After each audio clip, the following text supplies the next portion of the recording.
Post just for code. दोस्तों आ गया हूँ आप लोग के लिए एक अमेजिंग पार्ट लेकर के एक्सपेंस ट्रैकर एप्लीकेशन डेवलपमेंट का, यानी कि जो हमने एक्सपेंस ट्रैकर एप्लीकेशन डेवलप करना स्टार्ट किया था उसी का पार्ट 2 है ये। पार्ट 1 ऑलरेडी अपलोड हो चुका है।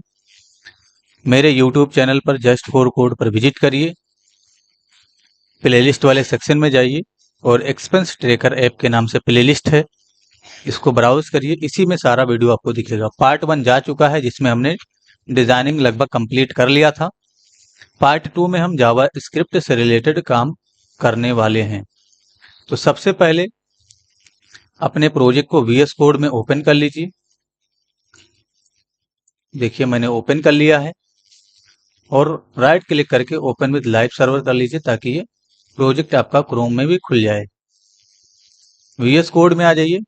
ये जो index.js है इसमें सबसे पहले आप अलर्ट लिखिए इस तरीके से, और इस index.js को जहां पर आपका बॉडी क्लोज होगा नीचे की तरफ index.html में स्क्रिप्ट src का यूज करिए और index.js को इस तरीके से यहाँ पर लिंक कर दीजिए।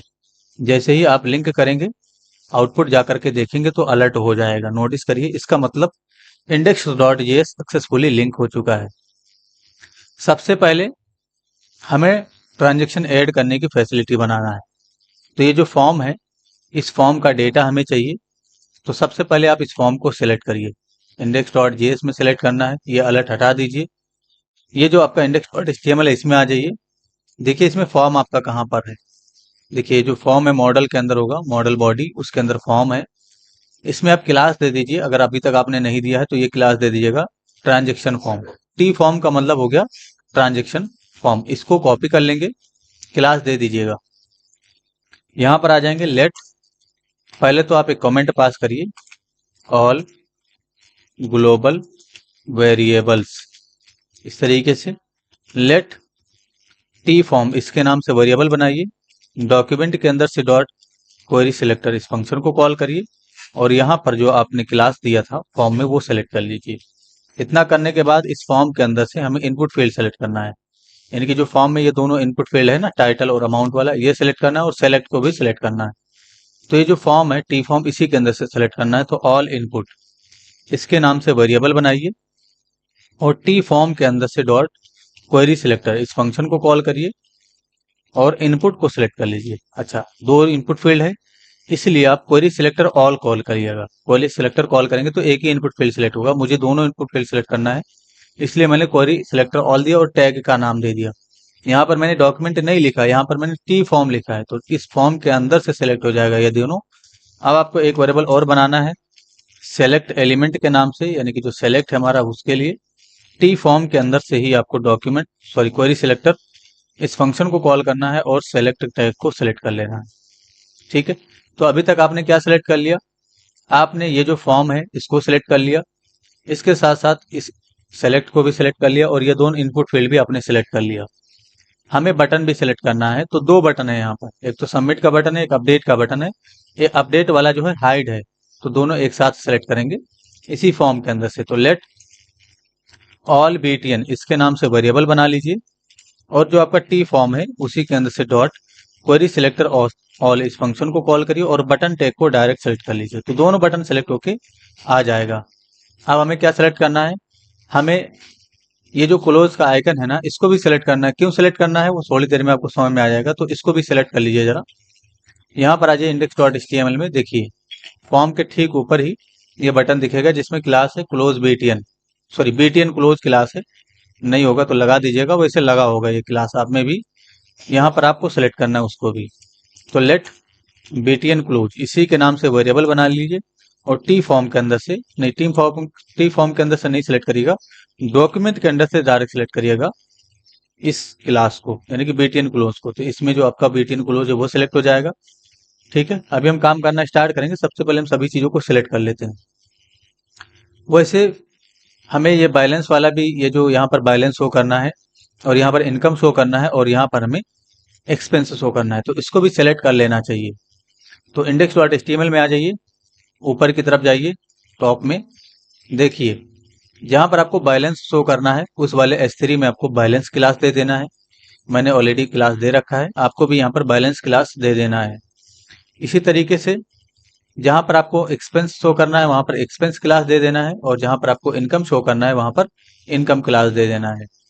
ठीक है, अब बैलेंस को भी सिलेक्ट कर लीजिए। सबसे पहले तो ये बैलेंस क्लास, इसको कॉपी कर लेंगे और यहाँ पर एक वेरिएबल लाएंगे लेट बैलेंस एलिमेंट के नाम से, और यहाँ पर हम डॉक्यूमेंट के अंदर से डॉट क्वेरी सिलेक्टर इस फंक्शन को कॉल करेंगे और डॉट ला करके हम बैलेंस क्लास को सिलेक्ट कर लेंगे। याद रहे बैलेंस क्लास यहाँ दे दीजिएगा जहां पर आपको बैलेंस शो करना है। ठीक है, यानी कि इसमें मैंने दे दिया है ऑलरेडी। इनकम क्लास भी देना है, तो ऑलरेडी इनकम यहाँ पर क्लास दिया हुआ है, इसमें देख लीजिएगा। इसको भी सिलेक्ट करना है, तो इसी को कॉपी पेस्ट कर लेंगे, यहाँ पर बस इनकम कर देंगे और यहाँ पर हम कर देंगे इनकम एलिमेंट इस तरीके से। उसके बाद हमें एक्सपेंस एलिमेंट को भी सेलेक्ट करना है, तो ये रहा एक्सपेंस वाला क्लास, कॉपी कर लेंगे। अगर नहीं होगा तो आप दे दीजिएगा जरूर। ठीक है, इसको भी कॉपी पेस्ट करेंगे और यहाँ पर हम एक्सपेंस, और यहाँ पर मैं एक्सपेंस एलिमेंट को सिलेक्ट कर लेता हूँ। तो एक और वेरिएबल हमें सेलेक्ट करना है जहां पर हमें सारा ट्रांजेक्शन लिस्ट शो करना है, तो ये टी बॉडी भी सेलेक्ट करना होगा। तो index.html में आ जाइए। अभी हम सारा सेलेक्ट कर लेते हैं, फिर काम करना स्टार्ट करेंगे। देखिए टेबल होगा, फाइंड कर लीजिएगा टेबल को, उसके अंदर टी हेड है, उसके अंदर उसके नीचे टी बॉडी है, टी हेड के नीचे टी बॉडी है। अब ये जो टी बॉडी है इसमें क्लास लगा होगा टी लिस्ट। अगर नहीं लगा होगा तो आप लोग लगा दीजिएगा क्लास, इस तरीके से टी लिस्ट क्लास लगा देंगे। कॉपी कर लीजिएगा इसको और यहाँ पर आकर के आपको सेलेक्ट कर लेना है टी लिस्ट को। ठीक है, और यहाँ पर आपको टी लिस्ट एलिमेंट इसके नाम से वेरिएबल बना लेना है। तो जितनी चीजों की आवश्यकता थी लगभग हमने सभी चीजों को सेलेक्ट कर लिया है। अब हमें सबसे पहले फॉर्म को सबमिट करने का काम करना है, यानी कि जब भी फॉर्म सबमिट होगा तो हमें कुछ काम करना है, ट्रांजेक्शन ऐड करना है। तो यहाँ पर एक कमेंट पास करिए जरा, ऐड ट्रांजेक्शन इसके नाम से, और यहाँ पर कोडिंग भी लिख दीजिए, ऐड ट्रांजेक्शन कोडिंग। स्पेलिंग वगैरह अगर मुझसे कहीं पर भी मिस्टेक होता है तो आप उसको ठीक करके लिखेंगे अपने में। ये जो हमारा टी फॉर्म है इसी पे डॉट ऑन सबमिट इस इवेंट को बाइंड करिए। ऑन सबमिट इवेंट को कॉलबैक को डिफाइन करेंगे, और ये जो पैरेंथेसिस होगा इसमें आप इवेंट को रिसीव कर लीजिएगा। इवेंट डॉट प्रीवेंट डिफॉल्ट लगाएंगे। अच्छा, इवेंट डॉट प्रीवेंट डिफॉल्ट इसलिए लगाते हैं ताकि जो फॉर्म का डिफॉल्ट बिहेवियर है वो काम ना करे। अगर आप ऐसे ही डायरेक्ट फॉर्म को सबमिट करेंगे ना तो फॉर्म आपका जो है सर्वर से रिक्वेस्ट करेगा और पेज आपका रिफ्रेश होता है। इसलिए फॉर्म का डिफॉल्ट बिहेवियर बंद करने के लिए हम यहाँ पर इवेंट रिसीव करते हैं और इवेंट के अंदर से प्रीवेंट डिफॉल्ट के नाम से फंक्शन कॉल करते हैं। यहाँ पर आप अलर्ट करके देख लीजिए कि फॉर्म सबमिट हो रहा है कि नहीं। तो मैंने यहाँ पर लिखा इस तरीके से सबमिट। आ जाइए जरा आउटपुट में, यहाँ क्लिक करिए और डायरेक्ट सबमिट बटन पे क्लिक कर दीजिए। देखिए सबमिट लिख के आ गया, यानी कि काम कर रहा है और पेज भी रिफ्रेश नहीं हुआ। अगर ये चीज अगर आप नहीं लगाते, मान लीजिए हमने इसको कमेंट कर दिया, देखिए अभी यहाँ पर क्लिक करिए और सबमिट पे क्लिक करिए। देखिए ओके जैसे ही करेंगे पेज आपका रिफ्रेश हो जाएगा। देखिए मॉडल ऑटोमेटिक कट गया ना, इसका मतलब पेज रिफ्रेश हुआ है। और अगर आप इवेंट डॉट प्रीवेंट डिफॉल्ट लगाते हो तो मॉडल अभी नहीं कटेगा। देखिए फिर से आप सबमिट पे क्लिक करिए, अब ओके करने पे देखिए मॉडल नहीं कटा है ना, इसका मतलब पेज रिफ्रेश नहीं हुआ। अगर पेज रिफ्रेश होता तो मॉडल ऑटोमेटिक कट जाता है। ये देखिए अभी हमने रिफ्रेश किया तो कट गया। इसलिए इवेंट डॉट प्रीवेंट डिफॉल्ट लगाते हैं ताकि फॉर्म का जो डिफॉल्ट बिहेवियर है वो बंद हो जाए। अब हमें यहाँ पर काम करना है, तो समझिए जरा काम कैसे होगा। जैसे हमने यहाँ पर क्लिक किया, अब यहाँ से जो भी हम सेलेक्ट करेंगे, जैसे अगर मुझे क्रेडिट करना है तो CR और टाइटल डाल देंगे और अमाउंट डाल देंगे। ठीक है, तो इसका एक ऑब्जेक्ट प्रिपेयर करेंगे और एरे के अंदर पुश करेंगे कुछ इस तरीके से। समझिए जरा इसका फॉर्मेट क्या होगा। एक एरे होगा हमारे पास इस तरीके से, और पहला ऑब्जेक्ट इसके अंदर, यानी कि फर्स्ट ट्रांजेक्शन, फिर सेकंड ट्रांजेक्शन, थर्ड, ऐसे ही सारा ट्रांजेक्शन हम एरे ऑफ ऑब्जेक्ट्स के रूप में प्रिपेयर करेंगे। तो इसको प्रिपेयर करने के लिए हमारे पास एक एरे होना चाहिए, एम्प्टी एरे। तो लेट ट्रांजेक्शन के नाम से आप यहाँ पर एक एरे बना लीजिए, एम्प्टी एरे होगा। इसी के अंदर हम एक एक करके डेटा पुश करने वाले हैं। अब यहाँ पर आ जाइए, पुश करने के लिए हम सबसे पहले ऑब्जेक्ट प्रिपेयर करेंगे अपने डेटा का। तो लेट ओबीजे इसके नाम से वेरिएबल बनाइए और अपने डेटा का ऑब्जेक्ट प्रिपेयर करिए। इसके अंदर टाइटल के नाम से मैंने प्रॉपर्टी सेट किया, और टाइटल में क्या आ जाएगा, ऑल इनपुट का zero index dot value. All input zero index dot value लिखने का मतलब क्या हुआ, देखिए ये जो आपका टाइटल है ना, ये इनपुट फील्ड, इसका वैल्यू आपको मिल जाएगा टाइटल वाली प्रॉपर्टी में। अमाउंट भी रीड करना और ये ट्रांजेक्शन में, तो ये सेलेक्ट है, ये इनपुट फील्ड नहीं है। तो पहले अमाउंट रीड कर लीजिए, कॉमा से सेपरेट करिएगा, अमाउंट के नाम से प्रॉपर्टी सेट करिएगा और ऑल इनपुट का वन इंडेक्स डॉट वैल्यू, इसे रीड कर लीजिए। कॉमा से सेपरेट करेंगे, सेलेक्ट एलिमेंट जो है उसको उसका जो है डेटा रीड करना है। तो यहाँ पर आप ट्रांजेक्शन इसके नाम से प्रॉपर्टी सेट करिएगा और इसमें आप डिफाइन करिएगा सेलेक्ट एलिमेंट डॉट वैल्यू। तो यहाँ पर आप इंडेक्सिंग नंबर क्यों नहीं पास कर रहे हैं, क्योंकि ये आपने देखिए एक ही सेलेक्ट एलिमेंट है और आपने क्वेरी सेलेक्टर से सेलेक्ट किया है ना। ये चीज ऊपर की तरफ होगा, ये देखिए है ना क्वेरी सिलेक्टर। तो क्वेरी सिलेक्टर ऑल जब लगाते हैं तो हमें इंडेक्सिंग नंबर पास करना होता है अलग अलग जो है एलिमेंट को एक्सेस करने के लिए। नोटिस करिए ट्रांजेक्शन भी आपने ऐड कर लिया। अब आपको डेट बाय डिफॉल्ट आना चाहिए, तो डेट के नाम से प्रॉपर्टी सेट करिएगा और न्यू कीवर्ड के साथ डेट का ऑब्जेक्ट प्रिपेयर करके रख दीजिए ऐसे, है ना, इस तरीके से। तो जो करंट डेट होगा वो भी इसके साथ यानी कि इस ऑब्जेक्ट में प्रिपेयर हो जाएगा। आप चाहें तो यहाँ पर इसके ठीक नीचे जो आपका एम्प्टी एरे है ट्रांजेक्शन वाला, उसमें आप पुश कर सकते हो। तो ट्रांजेक्शन डॉट पुश इस फंक्शन को कॉल करिए और इसमें अपना ऑब्जेक्ट डिफाइन कर दीजिए इस तरीके से, टर्मिनेट कर देंगे और यहाँ पर आप कंसोल डॉट लॉग का यूज करिए और ट्रांजेक्शन को आप यहाँ पर प्रिंट करिए। टर्मिनेट कर दीजिए। आइए जरा इंस्पेक्ट करके कंसोल में जाएंगे, इंस्पेक्ट कर लीजिए, कंसोल खोल लीजिए। कंसोल में अगर कुछ है तो क्लियर कर लीजिएगा इस वाले आइकन पे क्लिक करके। यहाँ पर क्लिक करिए और यहाँ से मैंने CR सेलेक्ट किया, टाइटल मैंने डिफाइन कर दिया जावा स्क्रिप्ट और मैंने अमाउंट डिफाइन कर दिया 6000। सबमिट पे क्लिक करूंगा, नोटिस करिए RF ऑब्जेक्ट के रूप में डेटा आ गया। देखिए सारा डेटा आया कि नहीं, अमाउंट आ गया 6000, डेट आ गया, ठीक है, टाइटल आ गया जावा स्क्रिप्ट और ट्रांजेक्शन का टाइप क्या है CR यानी कि क्रेडिट हुआ है। इसी तरीके से अगर आप यहाँ से DR सेलेक्ट करते हो और मैंने सपोज करो कैमरा ले लिया इस तरीके से 2000 का, तो ये DR में जाएगा यानी कि डेबिट हो गया। ये देखिए कैमरा 2000 अमाउंट और ट्रांजेक्शन क्या है DR यानी कि डेबिट हो गया। तो CR का मतलब क्रेडिट हुआ, DR का मतलब डेबिट हुआ। अब ये चीज पेज रिफ्रेश करने पे चला जाएगा तो हमें कहीं ना कहीं स्टोर करना होगा। तो ब्राउजर में ही एप्लीकेशन होता है, यानी कि ब्राउजर में देखिए एप्लीकेशन, यहाँ पर क्लिक करके आपको एप्लीकेशन दिख जाएगा, नहीं दिखे तो यहाँ पर आपको दिख जाएगा कहीं एप्लीकेशन, इस वाले आइकन पे क्लिक करेंगे तो दिख जाएगा एप्लीकेशन, क्लिक कर लीजिएगा और यहाँ पर आपको दिख जाएगा जो है लोकल स्टोरेज, ये साइड में लोकल स्टोरेज, और लोकल स्टोरेज में ही हम स्टोर कर सकते हैं। तो ये ब्राउजर में एक छोटा सा स्टोरेज होता है जहां पर आप स्मॉल डेटा से रिलेटेड कलेक्शन रख सकते हो और आप उस पर कुछ काम वगैरह भी कर सकते हो। फिलहाल मैंने यहाँ पर जो है यहीं पर स्टोर करना है सारा डेटा अपना, ठीक है। तो इसमें दो चीज होता है, एक तो की होता है, दूसरा वैल्यू होता है। की यानी कि आपको किस नाम से अपना डेटा स्टोर करना है वो की दीजिए और क्या डेटा है वो दीजिए।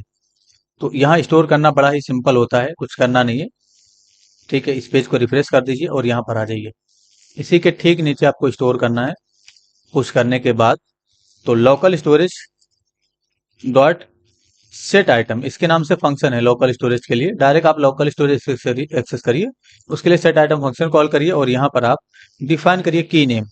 तो की नेम आप ट्रांजेक्शन के नाम से ही रखिए, ज्यादा अच्छा रहेगा, इसे डिफाइन कर दीजिएगा, कॉमा से सेपरेट करिए और अपना डेटा दे दीजिए। तो ट्रांजेक्शन वाला जो एरे है वो ऐसे पास कर दीजिए। यहाँ पर हमने सिंगल कोड या डुअल कोड के अंदर क्यों रखा, क्योंकि ये स्ट्रिंग के रूप में जाना चाहिए और ये आपका डेटा है, RF ऑब्जेक्ट है, उसको डायरेक्ट आप लिखिएगा। लेकिन याद रहे डायरेक्ट ऑब्जेक्ट नहीं स्टोर करते हम लोकल स्टोरेज के अंदर, इसको हम स्ट्रिंग में कन्वर्ट करके स्टोर करते हैं। तो स्ट्रिंग में कन्वर्ट करने के लिए आप यहीं पर जेसन डॉट स्ट्रिंगीफाई इस फंक्शन को कॉल कर सकते हो, यानी कि जेसन के अंदर से स्ट्रिंगीफाई फंक्शन कॉल करिए और अपना जो ट्रांजेक्शन वाला एरे है वो उसको पास कर दीजिए। तो अब क्या होगा, ये स्ट्रिंग में कन्वर्ट होगा और लोकल स्टोरेज के अंदर सेट हो जाएगा। सेट होने के बाद हमें मैसेज भी मिलना चाहिए, तो टर्मिनेट करके आप यहाँ पर क्या कर सकते हो, स्वेल इस फंक्शन को कॉल करिए। ऑलरेडी आपने स्वीट अलर्ट का लिंक कर रखा है, मैंने प्रीवियस वाले वीडियो में करवा दिया था स्वीट अलर्ट का लिंक, है ना, स्वीट अलर्ट वगैरह का हमने लिंक करवा दिया था, ये देखिए। तो उसी का यूज करना है स्वेल का। यहाँ पर आप लिखिए जरा सक्सेस, ऐसे लिख दीजिए सक्सेस, कॉमा से सेपरेट करिए, डिस्क्रिप्शन में डिफाइन करिए ट्रांजेक्शन एडेड, इस तरीके का मैसेज कॉमा से सेपरेट करेंगे और स्मॉल लेटर में लिखिएगा यहाँ पर सक्सेस। तो ये जो सक्सेस होता है वो आइकन के लिए होता है, ठीक है।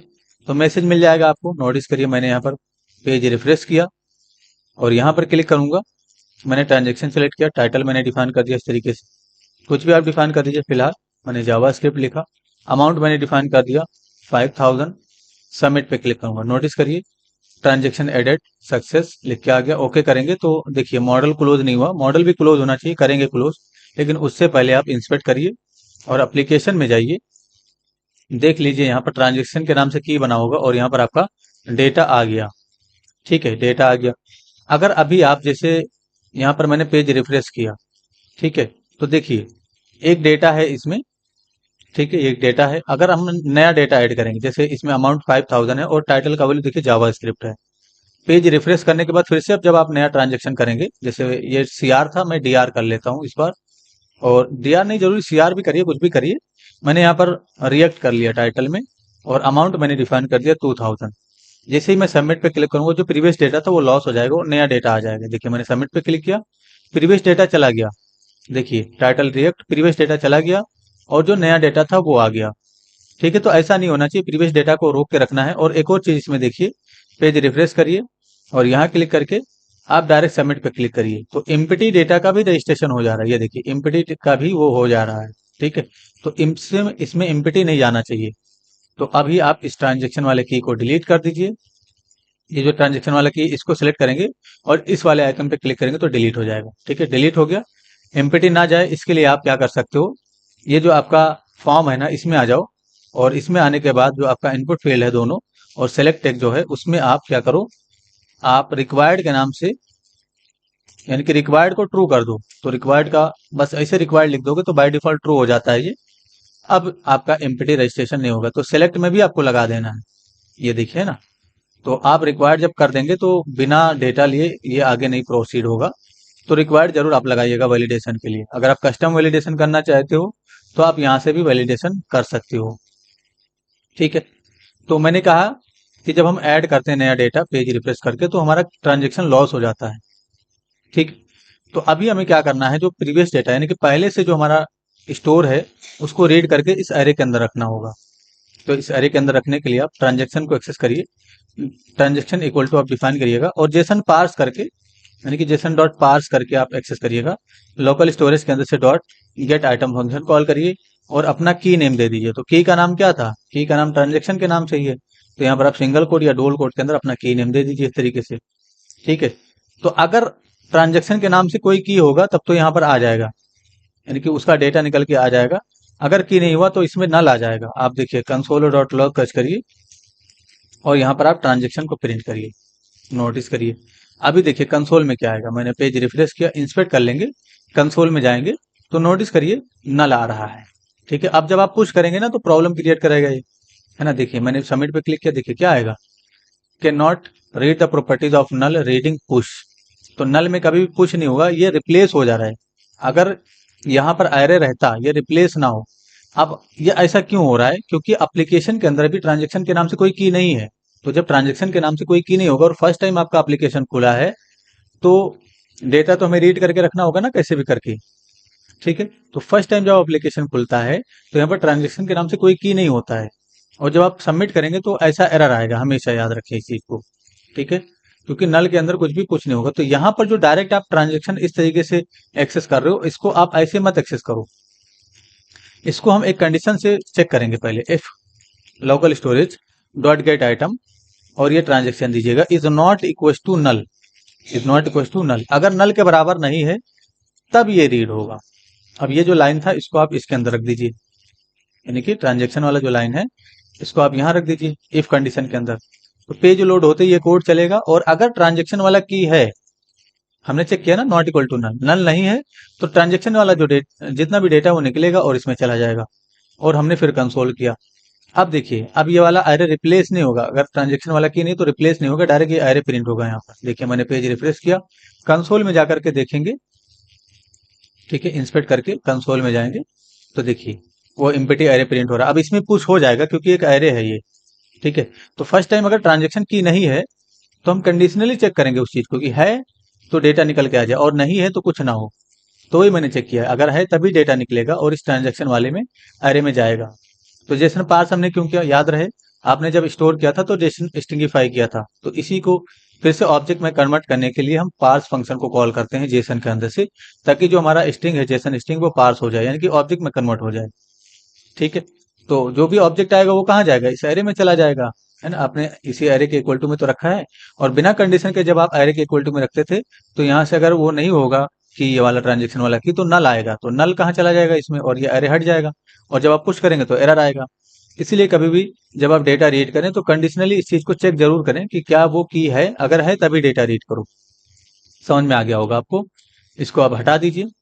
अभी देखिए, अब यहाँ से आप ट्रांजेक्शन ऐड करिए। जैसे मैंने यहाँ से डी आर सेलेक्ट किया, या सी आर सेलेक्ट करिए सबसे पहले, और कुछ अमाउंट ऐड करिए। जैसे मैंने यहाँ पर डिफाइन कर दिया कोर्स फी, और अमाउंट मैंने डिफाइन कर दिया 60,000। सबमिट पे क्लिक करूंगा, देखिए ट्रांजेक्शन ऐड हो गया, और मॉडल नहीं क्लोज हो, ना ही फॉर्म रीसेट हुआ, वो भी करेंगे। लेकिन पहले आप इंस्पेक्ट करिए और लोकल स्टोरेज के अंदर जाइए। एक एक स्टेप मैं आपको बता रहा हूँ, इसलिए थोड़ा टाइम तो लगेगा ही। ठीक है। देखिए ट्रांजेक्शन के नाम से एक की बनेगा यहाँ पर, इस पर क्लिक करिए, और इसमें देखिए जो आपने स्टोर किया वो आ गया, अमाउंट आ गया 60,000, डेट, टाइटल और ट्रांजेक्शन सी आर। अब अगर आपने कुछ पेज रिफ्रेश कर लीजिए, अब ये डेटा रिप्लेस नहीं होगा। अब जब पेज रिफ्रेश करके नया डेटा या नया तरीके से आप क्लोज करके फिर से, जैसे मैंने इसको क्लोज कर दिया और फिर से मैंने ओपन किया इस एप्लीकेशन को, ठीक है। अब जब आप यहाँ से डेटा ऐड करेंगे, मैंने इस बार डी आर और मैंने डिफाइन कर दिया इस तरीके से, कैमरा परचेज मैंने लिख दिया इस तरीके से, और मैं डिफाइन कर देता हूँ कि 17,000 का मैंने कैमरा परचेज कर लिया। सबमिट पे क्लिक करेंगे, नोटिस करिए, इंस्पेक्ट करके जाके देखिए, तो ये भी आपका ट्रांजेक्शन में ऐड हो गया होगा। एप्लीकेशन में जाइए और यहाँ ट्रांजेक्शन वाले की को क्लिक करिए इस तरीके से। अब ये देखिए ना, तो दूसरा जो डेटा वो डी आर हुआ है, और कैमरा परचेज ये अब आपका रिप्लेस नहीं होगा। यानी कि जब भी आप चाहे एप्लीकेशन क्लोज कर दीजिए, सिस्टम बंद कर दीजिए, और फिर जब आप एप्लीकेशन को कंपाइल करेंगे सेम ब्राउजर में, लेकिन कंपाइल करिएगा जिस ब्राउजर में पहले खुला हुआ था, तो आपका डेटा लॉस नहीं होगा और डेटा वैसे ही बना रहेगा।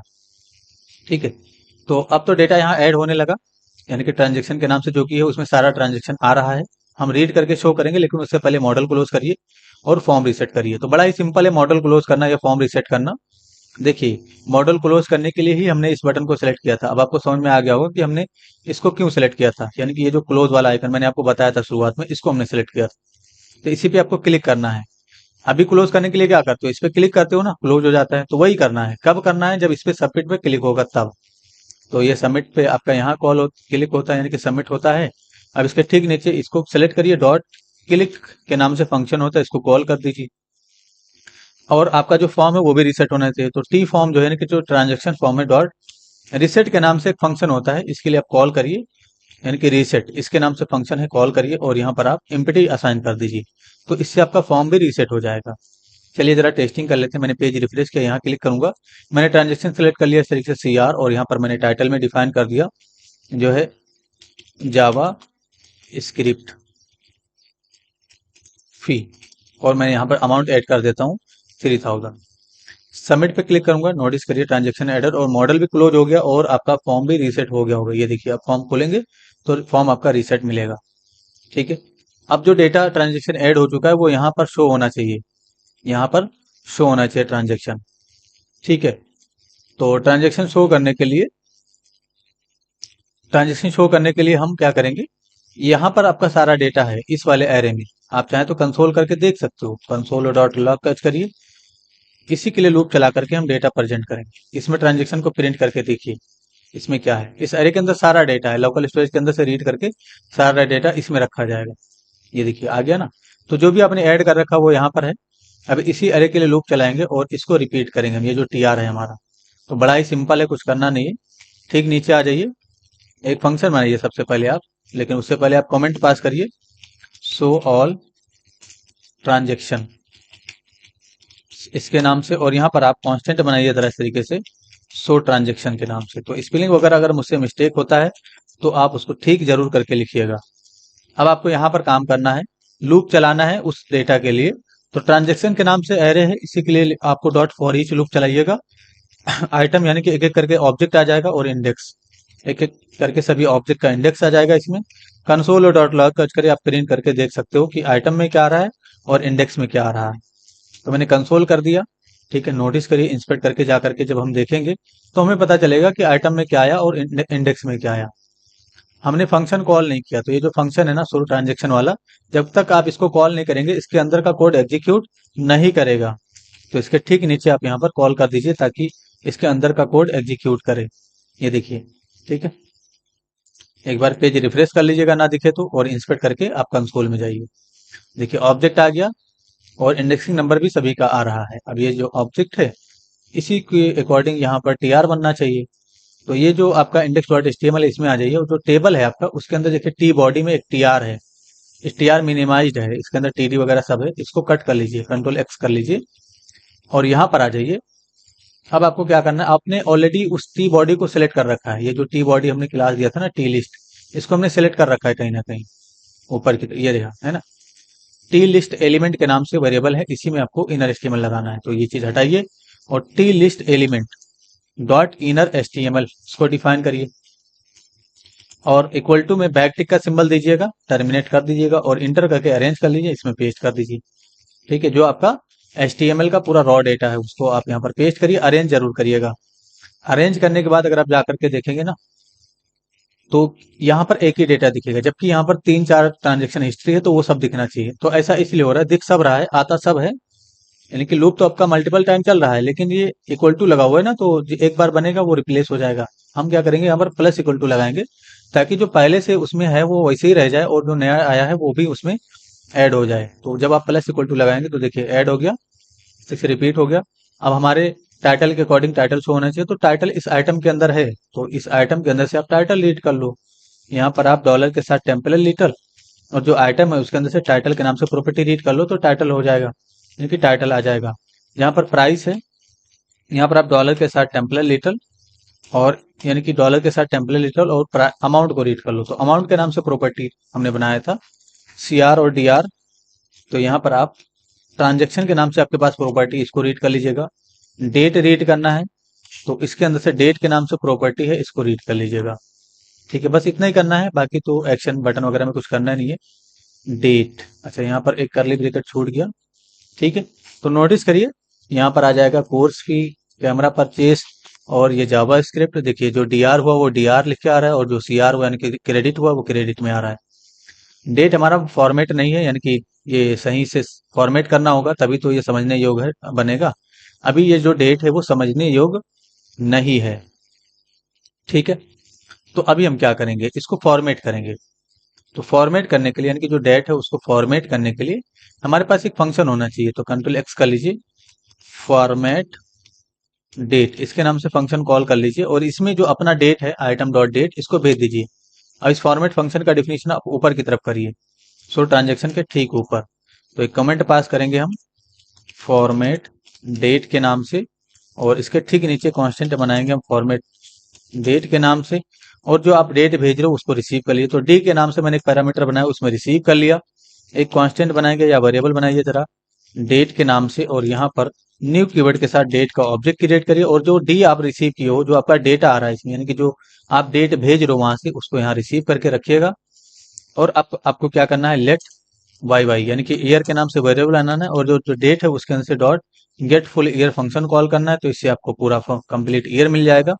लेट ये जो आपका डेट है इसी के अंदर से डॉट गेट मंथ इसके नाम से फंक्शन कॉल करिए तो आपको मंथ मिल जाएगा। इसी तरीके से लेट डी यानी कि डेट के नाम से वेरिएबल बनाइए और ये जो डेट है इसके अंदर से डॉट गेट डे के नाम से फंक्शन इसको कॉल कर लीजिए।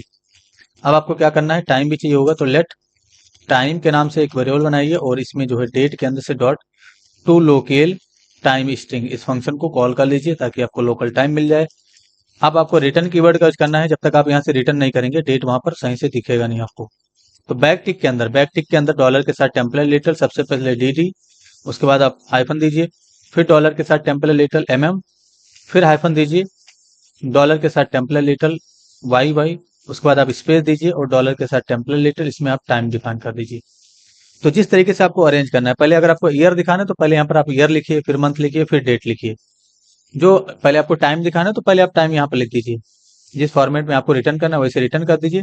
जब आप रिटर्न करेंगे तो ये फंक्शन जहाँ कॉल हुआ वहां रिटर्न होकर चला जाएगा, तो ये फंक्शन यहाँ पर कॉल हुआ यानी कि इसके बीच में रिटर्न होकर आ जाएगा और आपको आउटपुट दिख जाएगा। ये देखिए 18/7, लेकिन 8वां महीना चल रहा है अभी, यहाँ पर 7 आ रहा है क्योंकि जो मंथ है ना वो कभी भी जीरो से काउंट होता है, यानी कि जनवरी को वो जीरो मानता है, इसलिए एक मंथ आपको ये कम ही बताएगा। तो यहाँ पर आप +1 लिखेगा, यानी कि हमेशा याद रखिए जब भी आप गेट मंथ फंक्शन कॉल करें तो इसमें +1 जरूर ऐड करें। ये देखिए, अब जो हमारा सिंगल डिजिट में नंबर आ रहा है, जैसे अभी 8 आ रहा है, 10 से छोटा है ये, तो इसके साथ जीरो ऐड होके आना चाहिए। तो ये चीज आप यहीं से करिएगा। इक्वल्स टू लिखिएगा इस तरीके से, क्या मंथ हमारा जो है 10 से छोटा है। अगर 10 से छोटा है तो क्या करेंगे, हम इसके साथ जीरो को कॉन्केट कर देंगे में।